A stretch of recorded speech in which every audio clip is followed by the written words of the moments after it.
distinguished guest, Professor Rakesh Sarda, to our event today.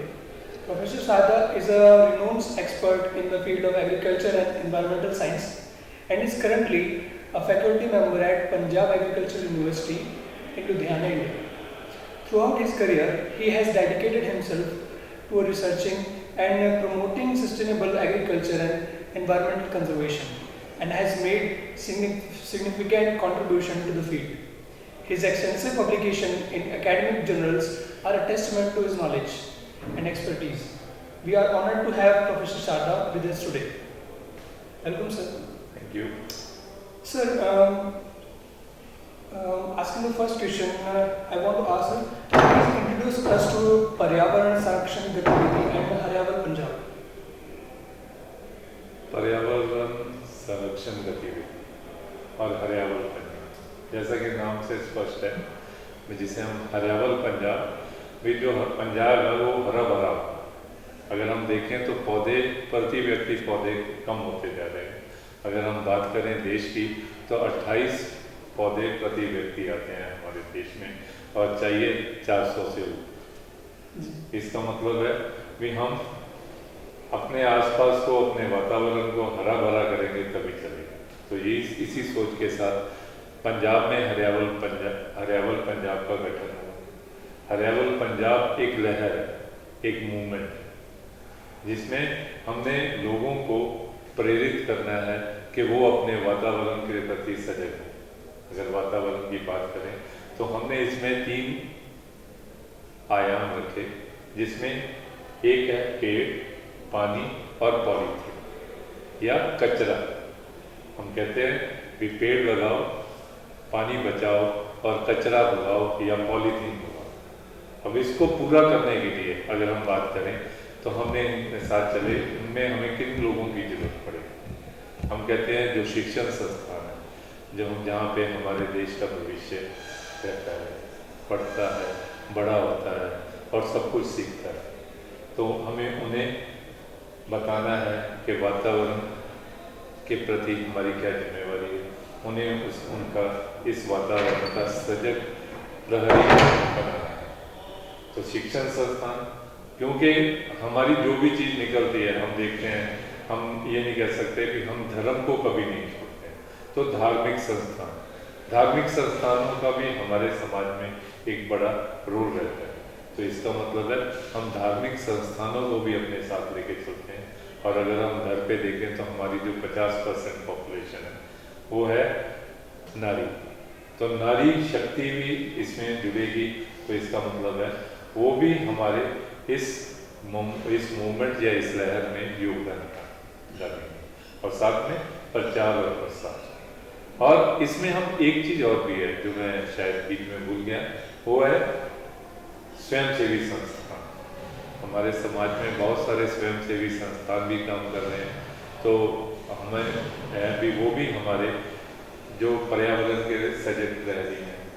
आप देखते हो आपके आसपास कोई ना कोई लोग NGO बना के काम कर रहे हैं, स्वयंसेवी संस्थान है, जो कोई पेड़ लगाने का काम कर रहा है, कोई लोगों को अवेयरनेस कर रहा है, सब अपनी अपनी तरफ से कुछ कर रहे हैं। तो हमारा है इन सभी लोगों को एक मंच पे ले और फिर सभी लोगों में एक सोच जगा दे कि हाँ, हमें अपना पर्यावरण बचाना है।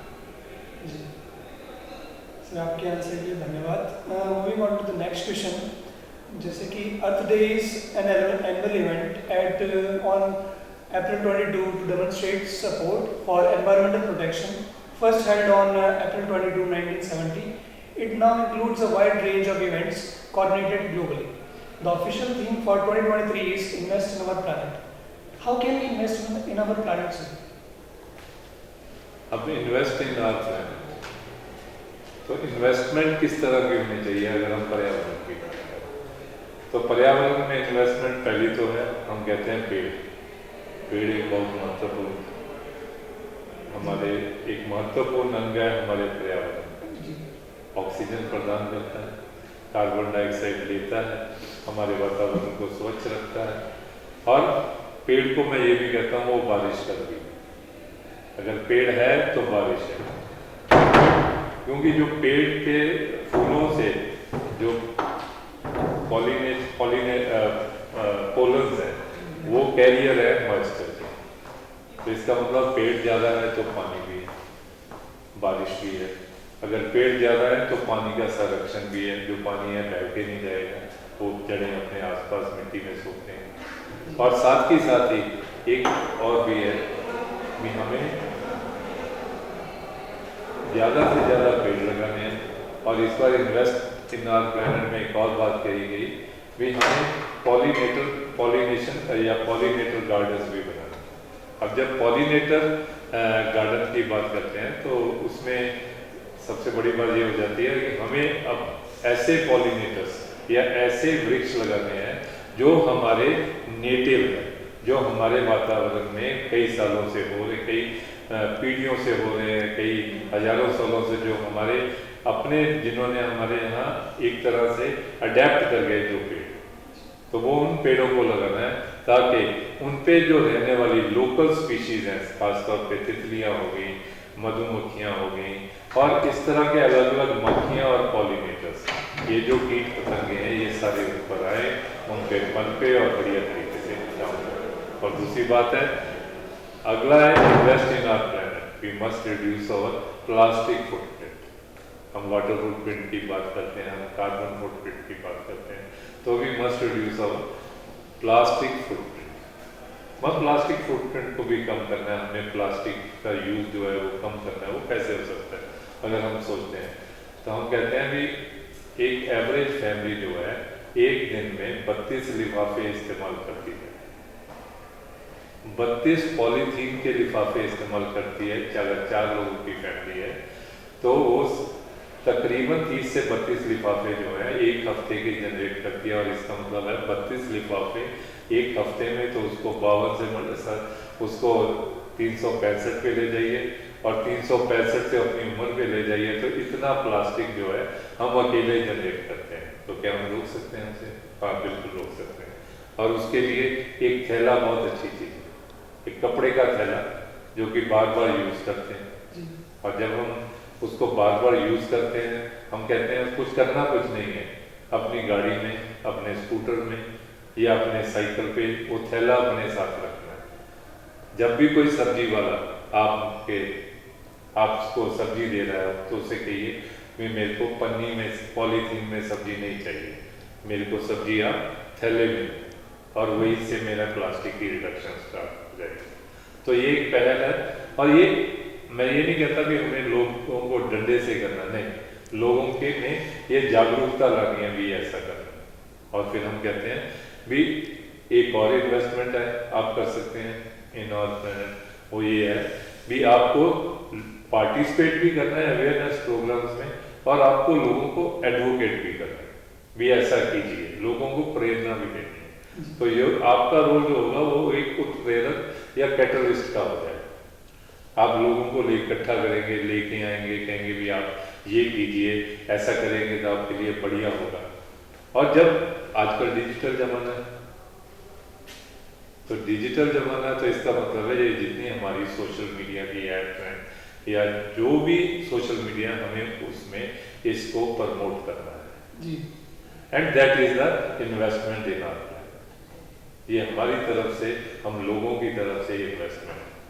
जब लोग आएंगे तो ऐसा ही हो, क्योंकि आपने जैसे अब वर्ल्ड अर्थ डे की बात करते हैं, तो 150 साल की इंडस्ट्रियल रेवोल्यूशन के बाद लोगों ने देखा भाई हमारे आसपास का वातावरण तो पूरी तरह दूषित हो गया। ये बढ़िया, हम बड़ी गाड़ी में घूम रहे हैं, एयर कंडीशन गाड़ी में घूम रहे हैं, पर जब हम उस गाड़ी को छोड़ते हैं तो क्या होता है? हमारे आसपास कुछ भी नहीं नजर आता। पानी देखते हैं वो दूषित है, हवा देखते हैं वो दूषित है, जो कीट पतंगे या तितलियां हमें आज से, हमें पहले नजर आती थी, वो नजर आनी बंद हो गई। तो 1960 के दशक में अमेरिका में एक मूवमेंट चली। उस मूवमेंट में जब वो नेल्सन हेज एक सेनेटर थे, उन्होंने उसको, उस मूवमेंट को का बीड़ा उठाया, वो अलग अलग, और लोगों ने उस मूवमेंट को इतना सराहा, वो अलग अलग यूनिवर्सिटीज़ में गए, कॉलेजेस में गए, अल्टीमेटली उन्होंने एक बहुत बड़ी टीम खड़ी की और जब ये सारा कुछ हो रहा था तो सबको ये ध्यान में आने लगा कि अगर ये वातावरण जो है हमारे आसपास का वातावरण ठीक नहीं हुआ तो गड़बड़ है, हमें आगे चल के हमारे बच्चे की भी प्रॉब्लम आएगी। अभी बात चल रही थी भी ये वर्ल्ड अर्थ डे ही है जिसके कारण रेचल कार्सन ही है जिन्होंने किताब लिखी और उन्हीं के कारण डीडीटी का भी बैन हुआ। डीडीटी भी और ये इस तरह से और कई काम हुए। 1970 में पहली बार यूनाइटेड स्टेट्स ने अर्थ डे मनाया। उन्होंने एक अपनी एजेंसी बनाई, एनवायरनमेंट प्रोटेक्शन एजेंसी बनाई। उन्होंने नेशनल एजुकेशन एजुकेशन एक्ट बनाया, क्लीन एयर एक्ट बनाया, क्लीन वाटर एक्ट बनाया। वो इतना सारा कुछ किया तो बाकी देशों को भी समझ आने लगा। अगर हम अपनी बात करें भारत की तो हमें पता है ये सब हमारे आसपास वातावरण को संभालने का हम करते थे, पर कई बार क्या होता है भी ये आधुनिकता के दौर में कुछ चीजें पिछड़ जाती। तो 1970 में उन्होंने बनाया, 1990 आते आते तक ये पूरे विश्व में मनाया गया और ये ग्लोबल की जगह साथ में ये हो गया और ये ग्लोबल लेवल पे 141 कंट्रीज ने पार्टिसिपेट किया। इस समय 184 कंट्री जो देश हैं वो इसमें पार्टिसिपेट करते हैं और इस बार का थीम जैसे हमने आपको पहले बताया invest in our planet. Investment का मतलब ये नहीं है कि मैंने पैसे लगाने, मैं इंडिविजुअली मेरी इंडिविजुअली जो भागीदारी देंगी वही मेरा प्लान, वही मेरी इन्वेस्टमेंट। जी सर, जैसा कि आपने बताया था कि हम छोटी छोटी चीज़ों से है ना खुद की इन्वेस्टमेंट दे सकते हैं। जैसे कि एक नॉर्मल आप जब कोई चीज़ खरीदने जाएं तो पॉलीथीन यूज़ ना करें, थैला यूज़ करें। वैसे ही हम छोटी छोटी इन्वेस्टमेंट करके कि हम प्लानेट को सपोर्ट कर सकते हैं बहुत ज़्यादा। तो moving on to the next question, every year tons of stubble is burned in the state of Punjab and Haryana. Stubble burning pollutes our environment. And what are your thoughts on this, sir? Stubble burning, that's another issue. It is like हम एक issue को solve करते हैं तो दूसरी समस्या खड़ी हो जाती है। बेसिकली मैं से कई बार ये भी मानता हूँ कि जब थॉट्स या एक्ट सस्टेनेबल ना हो तब ऐसी समस्या कई बार आती है। अब क्या था भी हमें पता लगा भी हम जो फसल लगाते हैं पैडी की या धान की फसल लगाते हैं वो धान की फसल अप्रैल मई में लगनी शुरू हो गई। मई के महीने में लोगों ने धान की फसल लगानी शुरू हो गई। अब जब मई में धान की फसल लगेगी तो इसका मतलब है ना तो पानी नहीं है, बारिश का पानी नहीं है, तो हम उसको कैसे सिंचाई करेंगे? या तो नहर का पानी होगा या जमीन का पानी होगा। अब जब जमीन के पानी का दोहन होने लगा तो पंजाब में एक वर्ष ऐसा भी आ गया जब 1 मीटर तक का दोहन होता था। हर साल ग्राउंड वाटर डिप्लीशन 1 मीटर तक की आती थी, 100 सेंटीमीटर तक। तब ऐसा लगा इस हिसाब से अगर हम पानी का दोहन करते रहे तो कुछ दिनों में हमें कुछ भी पानी नहीं बचेगा हमारे पास। तो उसमें हम 2009 में सब सॉइल वाटर एक्ट, अब सब सॉइल वाटर एक्ट में क्या था, 2009 था, चलिए हो सकता है साल का मुझे ध्यान ना रहा हो एग्जैक्ट। तो उसमें सब सॉइल वाटर एक्ट बना, उसमें ये रहा कि हम जून में ही धान की फसल लगाएंगे।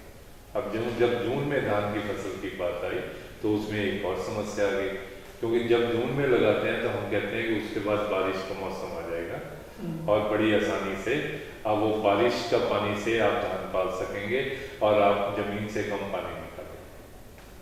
पर हुआ क्या, वो हुआ तो आगे जब धान और गेहूं की जब बुआई करनी होती है उसमें समय कम बचने लगा। जब उसमें समय कम बचने लगा तो लोगों को लगा भी इसको कैसे करें। और उसमें क्या हुआ, क्योंकि सब लोग इकट्ठा लगाने लग गए धान, तो वो विंडो कम हो गई और लोगों ने जब धान का जो स्टबल है जिसको आप कहते हैं, या रैनकून भी हम उसको बोल सकते हैं पंजाबी में, कह सकते हैं, या पराली कह सकते हैं, वो जो पराली है जब वो सारी इकट्ठी जलने लगी तो समस्या आई। तो उस समस्या आई तो समस्या का समाधान भी आना चाहिए था, तो समाधान भी लोगों ने करना शुरू किया। उसमें सबसे पहले ये आया कि क्यों ना हम ऐसी मशीनें बनाएं जो कि पराली को हम खेत में ही संभाल सकें, उसको आग लगाने की जरूरत ना पड़े। तो उसमें वो मशीनें बनी और उससे पराली जो है खेत में संभाली जाने लगी, पर फिर भी अभी भी समस्या है। तो उसमें एक और सॉल्यूशन आ गया, हमने कहा भी क्यों ना हम शॉर्ट ड्यूरेशन वैरायटीज का इस्तेमाल करें। अगर हम देखें कुछ वैरायटीज पंजाब में ऐसी प्रचलित हैं, खासतौर पे जो हमारा संगरूर वाला इलाका है उसमें कुछ वैरायटीज ऐसी प्रचलित हैं जो 140 दिन लेती हैं पकने के, तो क्यों ना उसके दिन कम किए जाए। तो यूनिवर्सिटी ने एक वैरायटी PR 126 निकाली जिसको जो कि 90 से 100 दिन के बीच में पक जाती है, तो 40 दिन कम कर लिए। जब 40 दिन कम कर लिए तो इसका मतलब पानी भी कम लगेगा और इसका मतलब है आपको विंडो भी बड़ी मिल जाएगी। तो पराली का वो भी समाधान है। और उसके साथ ही एक समाधान ये भी कोशिश साथ में एक समाधान और भी आया भी जी, इस पराली को हम यूज करें पावर प्रोडक्शन के लिए, वो भी यूज हो रही है। फिर पराली को एक समाधान और आया कि क्यों ना इससे खाद बनाई जाए। इससे यूनिवर्सिटी ने एक और समाधान दिया बायोगैस में। और कहने का मतलब है ऑप्शंस बहुत ज़्यादा, ठीक है। और सरकार ने भी कहा नहीं जी, आप सीधी बिजाई वाला अगर धान लगाओगे तो आपको हम इतने रुपए कैश में देंगे प्रति एकड़, उसका भी आया। तो ये सारी चीजें हैं और ये सारी चीजों को देखते हुए हमें ऐसा लगता है कि आते दिनों में इस पराली की समस्या का और पराली की जलाने की समस्या का जरूर कोई ना कोई समाधान, एक परमानेंट सॉल्यूशन जरूर है जी। तो सर जैसे कि आपने बताया कि जब हम राइस की फसल लगाते हैं तब उसके अंदर पानी बहुत ज़्यादा यूज़ होता है। और एक टाइम ऐसा था पंजाब में जैसे कि 1 मीटर आप ग्राउंड लेवल पर यूज़ कर रहे थे, तो सर वाटर लेवल जो है पंजाब का वो नीचे तक जा रहा है। जलंधर के अंदर, लुधियाना के अंदर, पटियाला, अमृतसर, संगरूर के अंदर वाटर लेवल 20 से 40 मीटर तक रह गया बस। और सर इसके लिए हम इसको कोप अप करने के लिए क्या क्या चीज़ें और कर सकते हैं? आज सुबह ही मैं कुछ लेक्चर दे रहा था कहीं पे, तो इसमें हम कहते हैं एक डिमांड साइड है और एक सप्लाई साइड, और ये जो गैप है इसको कैसे कम करना है। तो धान के लिए हम स्पेशली हमने अलग अलग तरीके दे रखे हैं। अगर हम मान के चलते हैं कि धान जो है उसमें ज़्यादा पानी इस्तेमाल होता है, तो इसलिए हमने उसमें अलग अलग तरीके, अलग अलग मेथड्स बता रखे हैं। जैसे कि अल्टरनेट वेटिंग एंड ड्राइंग एक मेथड है कि जब पहला पानी सूख जाए उसके बाद ही अगला पानी लगता है। फिर जैसे मैंने आपको बताया शॉर्ट ड्यूरेशन वैरायटीज हों, उससे भी कम पानी इस्तेमाल होगा। माइक्रो इरिगेशन टेक्निक्स की बात करें तो उससे भी 45 से 50% जो धान में पानी कम लगता है। और उसके बाद बात करें तो लेज़र लेवलिंग की। लेज़र लेवलिंग को पंजाब में किसानों ने बहुत बड़े रूप में अपनाया है और इस समय लोग कम्युनिटी लेवल या कस्टम हायरिंग लेवल पे भी ये लेज़र लेवलर्स मिलते हैं, तो आप किसान उनको लेके अपने खेतों को समतल कर सकते हैं, उससे भी पानी की बचत होती है। ये कुछ तकनीकें हैं जिनसे कि हम कह सकते हैं कि पानी की बचत होगी और किसानों को ये अपनाना चाहिए। क्योंकि जैसे आपने कहा भी पानी 4-5 मीटर से वाटर टेबल कम हो गए 17-18 मीटर तक पहुँच गए। तो इसका मतलब है कि अगर पानी इस लेवल पे जाता रहा, मैं आपको बताता हूँ कि जहाँ हम हाथ से पानी निकाल लेते थे, जलंधर में एक गांव है, हमारे रिश्तेदार वहाँ रहते हैं, तो हम हाथ से पानी निकाल लेते थे। हाथ से मतलब बाल्टी डाल के कुएं से पानी हाथ से निकाल लेते थे। आज वहाँ 300 फुट पे बोर होता है। तो वो समस्या ही जो है वो ये है कि हम पानी वेस्ट कर रहे हैं, तो हमें उसको रोकना है। और रोकने के, और जब हम बात करते हैं एग्रीकल्चर की, तो पंजाब में अगर बात करें तो जितना पानी हमारे पास टोटल अवेलेबल है उसका 94% पानी हम सिर्फ एग्रीकल्चर या कृषि के क्षेत्र में ही इस्तेमाल करते हैं। तो हमें ज़रूरत है कि हम अपनी आदतें बदलें, हम अपने तौर तरीके बदलें, तभी हमारा जो ये एग्रीकल्चर है वो सस्टेनेबल बन पाएगा। और मैं कहता हूँ सस्टेनेबल भी वाटर सस्टेनेबल बन पाएगा। सर, जैसे कि पराली जलाने से होता है कि प्रदूषण बहुत ज़्यादा होता है, वैसे इंडस्ट्रियलाइजेशन से भी प्रदूषण इतना ज़्यादा हुआ कि जो हमारे मेट्रो सिटीज़ हैं, दिल्ली, बॉम्बे, चेन्नई, वहाँ के जो एयर है वो एयर क्वालिटी इंडेक्स बहुत ज़्यादा नीचे आ चुकी है। और उसकी वजह से जो सिटीजन है, वहाँ के जो लोग रहते हैं, उनकी हेल्थ के ऊपर नेगेटिव इम्पैक्ट पड़ रहा है। तो सर इस चीज़ के अंदर जो सिटीजन हैं, नॉर्मल लोग हैं, उनका क्या मतलब कि वो क्या रोल प्ले कर सकते हैं इस चीज़ को टैकल करने के लिए? उसमें सबसे बड़ी बात है, अगर आप देखेंगे इन शहरों में जो कम्युनिटी ट्रांसपोर्टेशन सर्विसेज हैं वो बहुत बढ़िया है। तो हम अपनी इंडिविजुअल गाड़ियाँ अगर बंद करेंगे और कम्युनिटी ट्रांसपोर्टेशन सिस्टम पे ज़्यादा जाएंगे, तो इसका मतलब है हम अपनी तरफ से पोल्यूशन कम करेंगे। और मेरा ये मानना है कि जो भी चेंज आएगा वो मेरे से आएगा, आपसे नहीं आएगा। जब आप भी यही सोचोगे कि ये चेंज मेरे से आएगा और सब आसपास लोग यही सोचेंगे कि ये चेंज मेरे से आएगा, तभी वो चेंज आएगा। और जब हम कहते हैं, आप देखोगे इन शहरों में एक और बड़ी समस्या है, वो है कचरे की समस्या। तो कचरा क्या है? हम वेस्ट किसे कहते हैं? वेस्ट तो कुछ भी नहीं। अगर आप देखें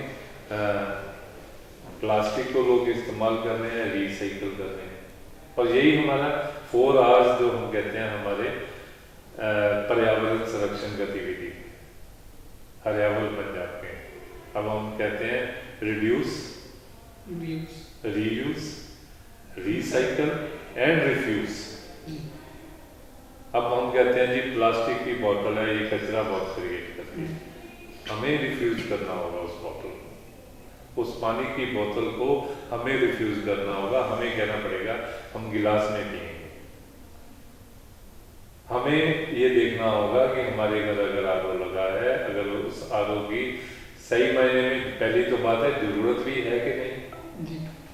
अगर हमें लगता है कि उसकी बहुत ज़्यादा ज़रूरत है, तो इसका मतलब है जो उसका रिजेक्ट है या उसका जो पानी वेस्ट जाता है, क्या हम वो इस्तेमाल कर रहे हैं, क्या उसको रिसाइकल कर रहे हैं, क्या हम जो हमारी चीज़ें हैं उन्हें रीयूज कर रहे हैं, क्या हम अपने रिडक्शन फुटप्रिंट, वाटर फुटप्रिंट की बात करें, कार्बन फुटप्रिंट की बात करें, और तो मैंने एक और चीज जोड़ दी, प्लास्टिक फुटप्रिंट की बात करें, क्या हम उसे रिड्यूस कर रहे हैं।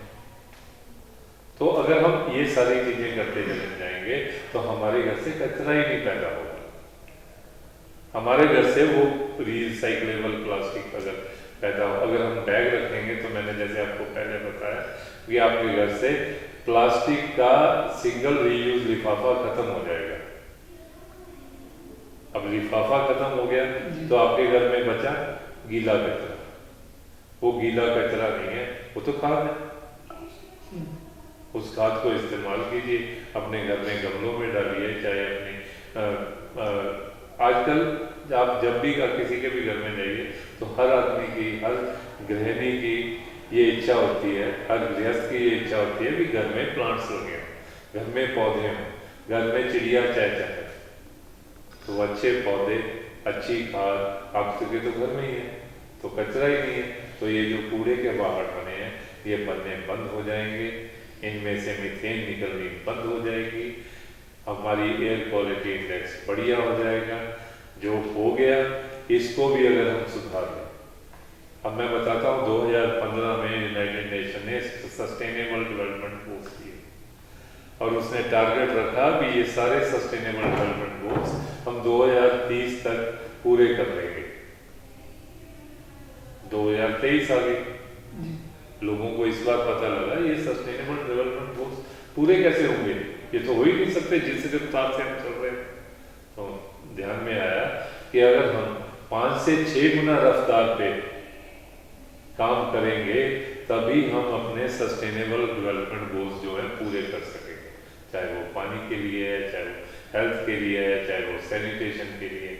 तो इसी तरह से हमारे इन शहरों में भी, अब आप एग्जाम्पल मैं हमेशा देता हूँ इंदौर शहर, इंदौर में उन्होंने कूड़े को वेस्ट टू रिसोर्स, कचरा तो था ही नहीं, जी वो तो रिसोर्स था, हमने नहीं पहचाना, हमने कोयले की खान में जो हीरा पड़ा था उसको नहीं जाना, तो उसको जानने की जरूरत है। जब सब लोग जान जाएंगे तो बढ़िया होगा, और हमारा जो एयर क्वालिटी इंडेक्स है वो भी बढ़िया होना शुरू हो जाएगा। Sir thank you for sharing your knowledge with me about this. Sir आपने जैसे बताया कि ना कचरा निकलता है घरों से, उनको हम कैसे कैसे यूज़ कर सकते हैं। एक और जो आपके पर्यावरण संरक्षण गतिविधि के अंदर आता है कि हम इको ब्रिक का मेंशन देखते हैं। सर इको ब्रिक के जो टॉपिक है उसके ऊपर थोड़ी और लाइट आप शेड कीजिए। प्लास्टिक जब हमारे घर में आया, उस भूत को बोतल में बंद करना है तो उसको हम इको ब्रिक कहते हैं। जो प्लास्टिक रूपी भूत है, अगर आप देखेंगे आपकी जो नालियां हैं वो चोक हो रही है, किससे? प्लास्टिक से। आपके पानी में माइक्रो प्लास्टिक आ रहा है तो वो उस प्लास्टिक की पन्नी से आ रहा है। तो इसका मतलब है अगर हम उस भूत को, उस जिन को पकड़ लें तो बहुत बढ़िया होगा। तो हमारे घर में खाली प्लास्टिक की जो बोतलें आती हैं, चाहे वो पेयजल है, चाहे वो पानी की बोतलें हैं, पहले तो हम कहते हैं कि आप उसे रिड्यूस कीजिए, पर फिर भी कुछ ना कुछ खाने की वस्तुएं आजकल प्लास्टिक में आती हैं, बोतलों में आती हैं। तो जो आपके घर का प्लास्टिक है, जितना भी पैकेजिंग मटेरियल आता है आपके घर में, उस सारे को उसमें बंद करना शुरू कर। अब जब इसका मतलब है, एक तो आपने वो पानी की बोतल जो कि हमारे वातावरण में जाने की, आपने उसको संभाल ली। जो कचरा हमारे प्लास्टिक का कचरा आपके घर से जनरेट हुआ, जो फिर आपके वातावरण में जाके आपके शरीर में जहर बन के आना था, वो आपने कंट्रोल कर लिया, आपने उसको उसमें भरना शुरू कर दिया। जब आपने उसमें उसको भरना शुरू किया तो आपके पास, आप मान के चलिए भी 1 लीटर की प्लास्टिक की बोतल में 300 स्क्वायर फुट के करीब प्लास्टिक जो है उसमें जमा कर सकते हैं जी। अब आपने इतना प्लास्टिक एक बोतल में जमा कर दिया। अब जब वो प्लास्टिक जमा हो गया तो उस बोतल का क्या करना? कई बार ये स्वाभाविक प्रश्न आता है भी उस बोतल का क्या करना। तो हम उसे बड़ी आसानी से अपने बाग में, अपनी बगीचे में उससे ईंटों की जगह इस्तेमाल कर सकते हैं। हम उन्हीं प्लास्टिक की जो इको ब्रिक्स हैं उनका इस्तेमाल ट्री गार्ड के रूप में कर सकते हैं। हम उसका इस्तेमाल गार्डन में बैठने की सामग्री बनाने में इस्तेमाल कर सकते हैं। तो इससे ये जो प्लास्टिक रूपी जिन है या भूत है वो हमने बोतल में कैद कर दिया। और आप ये देखिए वॉल्यूम कितनी कम हो गई। जब आपने उसको ठूस के भरा तो आपने उसकी वॉल्यूम कितनी कम कर दी और अपने पर्यावरण की भी बचत कर। जी सर, इसके आगे बढ़ते हुए आपसे एक प्रकृति वंदना, एक आपका फ्लैगशिप प्रोग्राम है, इसके बारे में आप सर थोड़ा प्रकाश दीजिए इसके ऊपर। हमारे, अगर हम अपनी संस्कृति में देखें तो हम हमेशा ही अपने प्रकृति के साथ मिलकर चलते थे, पर आधुनिकता की दौड़ में हम कुछ चीजें भूल गए। अगर आप ध्यान करें तो गाय के लिए रोटी निकाली जाती थी। अगर आप ध्यान करें तो आपके घर में एक तुलसी का पौधा जरूर होता था। अगर आपके प्रांगण में और कुछ नहीं तो एक नीम का पौधा रहता था। हम ये चीजें धीरे धीरे भूलनी शुरू कर। तो क्या हम अपनी प्रकृति के साथ कैसे जुड़ाव कर सकते हैं इस भागम भाग की जिंदगी में? तो उसी को मद्देनजर रखते हुए एक प्रकृति वंदना प्रोग्राम शुरू किया गया, ताकि लोगों का जुड़ाव हो। जब लोगों का जुड़ाव होगा, लोग जागेंगे अपने आप ही। पहले तो मेरी पर्सनल मोटिवेशन जरूरी है, फिर मेरी पब्लिक अवेयरनेस जरूरी है, और फिर पब्लिक मूवमेंट बहुत जरूरी है। तो इससे हमें यह भी सब लोग जुड़ेंगे और समझेंगे पेड़ों की अपने जीवन में क्या महत्ता है, और इस प्रकृति को के साथ सामंजस्य बिठा के हमें कैसे जीना है, ये हमें दोबारा से सीखना पड़ेगा और लोगों को भी सिखाना पड़ेगा और जागरूक करना पड़ेगा। सर, जैसे प्रकृति वंदना है, उससे ही जुड़ा हुआ एक टॉपिक है प्लास्टिक मुक्त भारत। सर, जो आपका ये कैंपेन है, ये सर आपने इसका क्या रोड मैप रखा है, आप क्या की पॉइंट्स इसके अंदर आपने चॉक डाउन किए हैं? जब हम कहते हैं प्लास्टिक मुक्त भारत, तो सिंगल यूज प्लास्टिक मुक्त भारत जी। अगर आप देखें तो आजकल तो आपके पास कपड़े भी प्लास्टिक से बने हुए आने लगे हैं।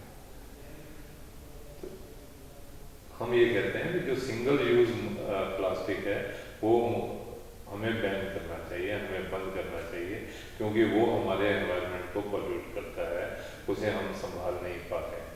आप देखेंगे पंजाब में भी हमें सरकार ने पिछले 2 जून से 1 जून से 2022 से सिंगल यूज प्लास्टिक जो है बैन कर दिया है।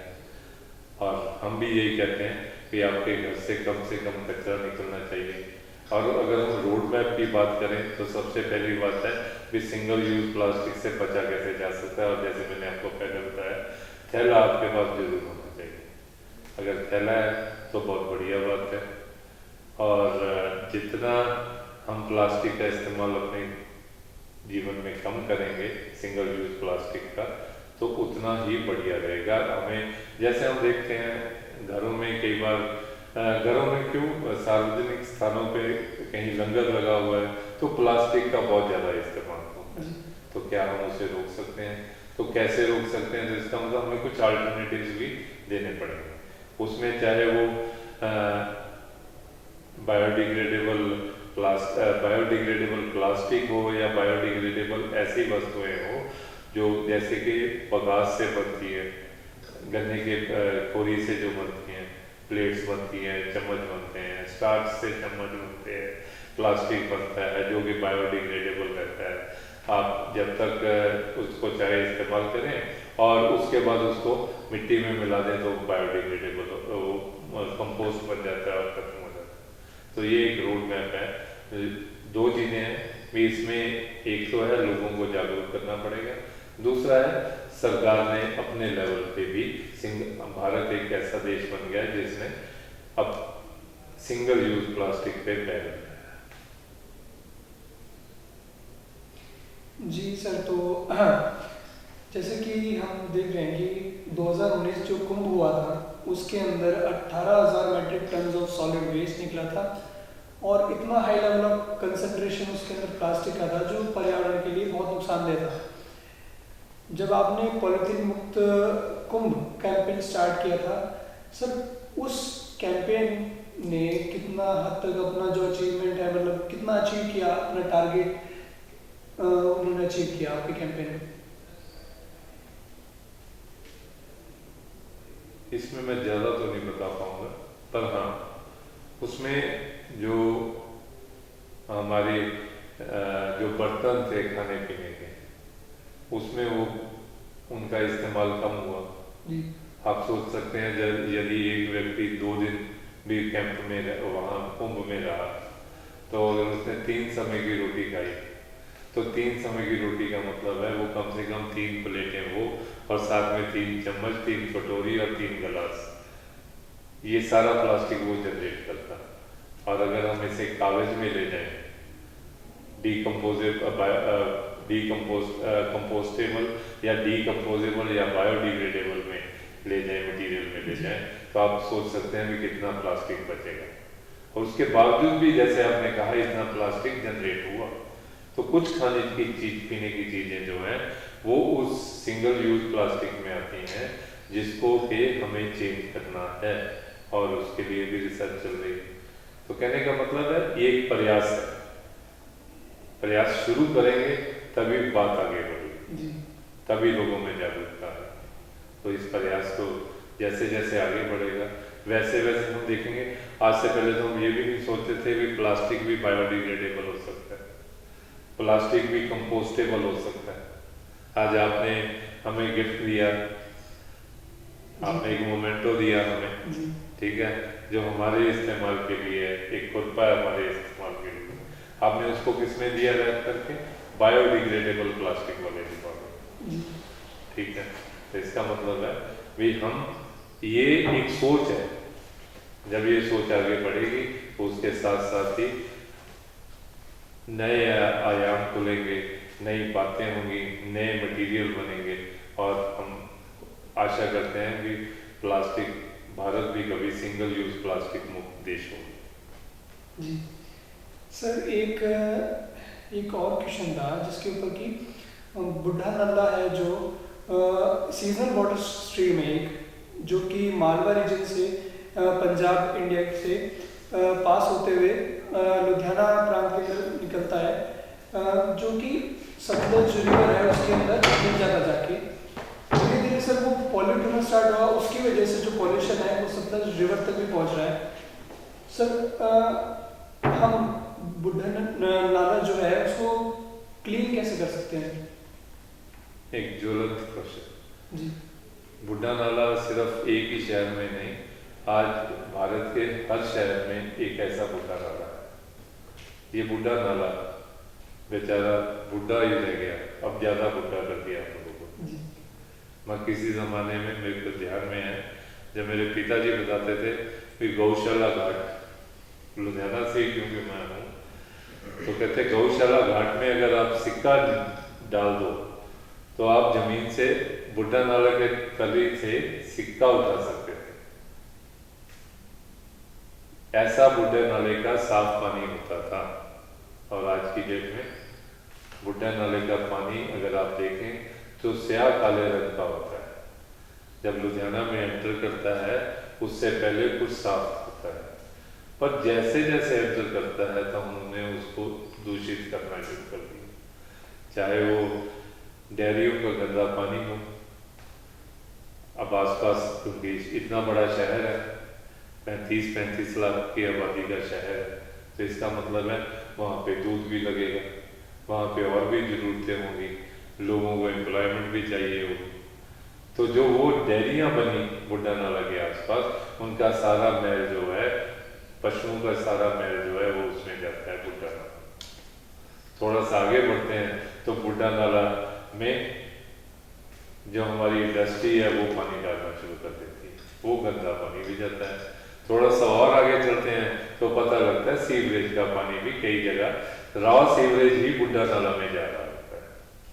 अब बुढ़ा नाला बेचारा क्या करे, साफ पानी आया था, उसमें पहले हमने डेयरी का गंद मैल डाला, फिर हमने उसमें इंडस्ट्री की पोल्यूटेंट्स डाले, चाहे वो डाइंग इंडस्ट्री के हों, चाहे वो अपने इसके इलेक्ट्रोप्लेटिंग इंडस्ट्री के हों, चाहे वो गत्ता मैन्युफैक्चरिंग वाले के हों, चाहे वो कागज वालों के हों, इन सब ने अपना गंद उसमें डालना शुरू कर दिया। और जाते जाते हालात ये हो गई भी लोगों ने ये कहा कि इसका ऐसा करो कि इसमें से बो बहुत आती है, तो इसका इलाज ऐसा कीजिए, इसको ऊपर से ढक दो। ढक दोगे तो शहर में से जहाँ जहाँ से ये निकलेगा उसकी बो नहीं आएगी, उसकी बू नहीं आएगी, स्मेल नहीं आएगी और हम बच जाएंगे। नहीं, हम कहाँ कैसे बचेंगे? वो सारा पानी जो है हमारे ग्राउंड वाटर रिसोर्सेज को भी पॉल्यूट करता है। और वो एक ऐसा रिसोर्स है जो हम पीने के लिए इस्तेमाल करते हैं। तो अब आप सोचिए कि उससे क्या हालात होंगे। और जब ये पानी, और अगर आप देखेंगे जब तक ये पानी लुधियाना क्रॉस करता है तो उस समय ये पानी का रंग स्याह काला रंग होता है, और जो स्याह काला रंग है वो सिर्फ और सिर्फ हमारे लुधियाना शहर की गंदगी है। और मैं तो लोगों को कहता हूँ, जब भी आप फ्लश चलाते हो तो आप बुढ़ा दरिया पोल्यूट करते हो। तो क्या हम अपनी आदतें बदल सकते हैं? हम अपने आप कम कर सकते हैं। और बुढ़ा दरिया जैसे नाले हर शहर में अगर आप देखोगे, चाहे आप दिल्ली चले जाओ, चाहे आप बॉम्बे चले जाओ, आपको हर जगह वो उसका मीठी नदी नाम था, उसका मीठी नदी नाम था बॉम्बे में। और वो मीठी नदी में अगर आप जाके खड़े हो तो आप वहां पे खड़े नहीं हो सकते मीठी नदी के आसपास। तो ये ऐसी जो समस्याएं हैं, ऐसी लोगों को, अब जो हमारे लोग हैं उन्हें ही जागरूक होना पड़ेगा। इसी में एक बुड्ढा दरिया पद यात्रा पिछले तकरीबन 18 हफ्ते से कुछ लोग बुड्ढा दरिया एक्शन फ्रंट के नाम पर उन्होंने एक यात्रा निकाली, बुड्ढा दरिया पद यात्रा। वे लोगों को अवेयर करना है। 80-90 साल के बुजुर्ग, कुछ आर्मी से रिटायर्ड, कुछ बैंक से रिटायर्ड, कुछ डॉक्टर्स, कुछ हमारे जैसे पर्यावरण के लिए काम करने वाले लोग, ये सब हमने मिलकर एक यात्रा निकालनी शुरू की। क्यों ना लोगों को जागरूक किया जाए, और लोगों को जागरूक किया हम लोगों ने, लोगों को बहुत कुछ बताया भी ऐसे होता है, ये आपको नहीं करना चाहिए। और उसके बाद एक, अगर आप YouTube पे जाएंगे तो आपको एक वीडियो भी मिलेगी, बुड्ढा दरिया, मैं बुड्ढा दरिया, आपको पता लगेगा कि बुड्ढा दरिया की क्या हालत है। और हमें चाहिए भी हम, ये हमारा सबका ही एक दिल में भावना होनी चाहिए कि मेरे पास, मेरा जो आसपास का वातावरण है वो साफ होना चाहिए और मुझे उस बुड्ढा दरिया को बचाना है। तो अगर हम बस कुछ ना कुछ उसमें भागीदारी डालेंगे, और कई जगह तो शहर की कुछ ऐसी आ जाती हैं जहाँ पे जाकर आप देखेंगे कि बुड्ढा दरिया चोक हो गया, बिकॉज ऑफ बुड्ढा दरिया नजर नहीं आएगा, आपको पानी नहीं नजर आएगा, वहाँ पे ऊपर सिर्फ सिंगल यूज प्लास्टिक नजर आएगा। वो प्लास्टिक तो हम ही डाल रहे हैं, वो कूड़ा भी हम ही डाल रहे हैं। तो हम हर एक को, हर एक स्टेक होल्डर की जिम्मेवारी है कि वो बुड्ढा दरिया साफ हो, हमारे पास से एक स्वच्छ जल की धारा बहे। इसी के चलते हुए म्युनिसिपल कॉर्पोरेशन ने हमारे यहाँ एक और काम किया। हमारे यहाँ एक सिद्धवा नहर बनती है। अब सिद्धवा नहर में लोग क्या करते हैं, विधि हमारे घर में ये पूजा की सामग्री आई, अब ये जी हमारे घर में तो इस्तेमाल नहीं होगी, हम इसका नहर में विसर्जन करेंगे। उन लोगों को सोचना चाहिए कि ये जो पानी है लोगों के पीने के लिए पानी है, कुछ लोगों के लिए ये नहर का पानी जीवनदायी है, तो उन लोगों की भी जरूरत है पानी की। तो अब क्या किया सरकार ने, एक काम किया भी, अगर कोई भी आदमी बुड्ढा सिद्धवा नहर में कुछ भी प्लास्टिक का लिफाफा या कुछ भी सामग्री डालता हुआ पकड़ा गया तो उस पर 5,000 रुपया जुर्माना होगा। तो उससे क्या हुआ, अब लोग घबराने लगे, क्योंकि आजकल सोशल मीडिया का जमाना है। तो लोगों ने क्या किया कि जैसे ही सरकार ने उसको पकड़ा, उसने साथ के साथ वीडियो बनाया और सोशल मीडिया पे डाल दिया, देखो जी, और वो रो रहा है भी मेरे को मैं तो 5,000 रुपये कहाँ से दूंगा। पर उसने जुर्माना दिया और उससे लोगों ने ये करना कम किया। और इसी तरह से हमें अपनी इंडस्ट्री को भी सुधारना है और खुद को भी सुधारना है, तभी हमारे जो बुड्ढा दरिया हैं वो बच पाएंगे, वो गंदा नाला नहीं बनेंगे। इसी तरह से जो हमारी नहरें हैं, और आप ये देखिए सबसे बड़ी बात है कि जो बुड्ढा दरिया का पानी आगे जाके जब हरीके में मिलता है, एक तरफ से साफ पानी आ रहा है, एक तरफ से बुड्ढा दरिया का काला पानी मिल रहा है, और वो पॉल्यूट करता आगे वही लाइफलाइन है, कैनाल है, जो कि फरीदकोट एरिया को पानी सप्लाई करती है। तो अब क्या करेंगे लोग, हैवी मेटल वाला पानी, पॉल्यूटेड पानी वो हम खेतों में भी मिला रहे हैं, हम अपना ही वातावरण दूषित कर रहे हैं। तो हमें इसके लिए सुधार होना जरूरी है। सो प्रोफेसर शारदा के साथ में थोड़ा सा समय बिताने के बाद हमको इतनी सारी नॉलेज मिली, इसके लिए धन्यवाद प्रोफेसर। धन्यवाद जी।